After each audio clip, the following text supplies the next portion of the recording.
জনগণের রাজনৈতিক এবং অর্থনৈতিক মুক্তি নিশ্চিত করতে হলে ভোটাধিকারের বিকল্প নেই বলে মন্তব্য করেছেন বিএনপির ভারপ্রাপ্ত চেয়ারপারসন তারেক রহমান। রাজধানীতে বিএনপির ঢাকা বিভাগীয় কর্মশালায় প্রধান অতিথির বক্তব্যে এই মন্তব্য করেন তিনি। এ সময় তার নামের আগে দেশনায়ক, রাষ্ট্রনায়ক শব্দগুলো ব্যবহার না করতে নেতাকর্মীদের প্রতি আহ্বান জানান তিনি। মঙ্গলবার রাজধানীর ডিপ্লোমা ইঞ্জিনিয়ার্স ইনস্টিটিউশনে বিএনপির ঢাকা বিভাগীয় কর্মশালায় ভার্চুয়ালি যুক্ত ছিলেন দলের ভারপ্রাপ্ত চেয়ারম্যান তারেক রহমান। কর্মশালায় পরিবর্তিত সময়ে বিএনপির রাজনীতি কিভাবে পরিচালিত হবে তা নিয়ে নেতাকর্মীদের নানা প্রশ্নের জবাব দেন প্যানেল আলোচকরা। বক্তব্যের শুরুতেই বিএনপির ৩১ দফা প্রান্তিক জনগণের দোরগোড়ায় পৌঁছে দেওয়ার আহ্বান জানান তারেক রহমান। বলেন, জনমুখী রাজনীতি করতে হলে সঙ্গে রাখতে হবে জনগণকেই। এই ৩১ দফা কিন্তু আমাদেরকে মাঠে নিয়ে যেতে হবে। ৩১ দফা শুধু আজকে যারা আপনারা আছেন এই ঘরের ভেতরে সীমাবদ্ধ থাকলে চলবে না। এটি মানুষের জন্য, একদম প্রান্তিক লেভেলের মানুষের কথাও কম বেশি এখানে আছে। কাজে এই কথাগুলো প্রান্তিক লেভেলে নিয়ে যেতে হবে। এবং কে নিয়ে যাবে? হ্যাঁ, আজকে আমরা এখানে আলোচনা করেছি, আমি মিডিয়ার ভাইদেরকে দেখতে পাচ্ছি, নিশ্চয়ই ওনারা কিছু কভার করবেন।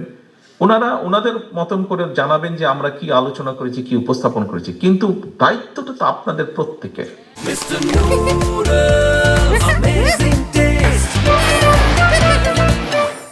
তারেক রহমান বলেন, জনগণের কাছে জনপ্রতিনিধিদের জবাবদিহি নিশ্চিত করতে হবে, আর তা হবে তাদের ভোটাধিকার প্রতিষ্ঠার মাধ্যমেই। আমাদেরকে যে কোনো মূল্যে জনগণের এই অধিকার, জনগণের কাছে জবাবদিহি করার এই বিষয়টি আমাদেরকে নিশ্চিত করতে হবে। একটি দেশের রাজনীতি যদি রুগ্ন হয়, সেই দেশের অর্থনীতি রুগ্ন হতে বাধ্য। এবং সেই দেশের অর্থনীতি যদি রুগ্ন হয়, রাজনীতি যদি রুগ্ন হয়, তাহলে সেই দেশের শিক্ষা, সেই দেশের স্বাস্থ্য, সেই দেশের বিচার ব্যবস্থা, সেই দেশের প্রশাসন সবকিছু রুগ্ন হয়ে যাবে। একটি সমৃদ্ধ দেশ গড়তে ক্ষমতায় গেলে বিএনপি শিক্ষা ও স্বাস্থ্য খাতের উপর সর্বাধিক গুরুত্ব দেবে বলে জানান তারেক রহমান। বলেন, সবচেয়ে বেশি গুরুত্ব দেওয়া হবে প্রাথমিক শিক্ষায়। শিক্ষার উপরে জোর দিতে হবে, শিক্ষা শিক্ষা শিক্ষা। এবং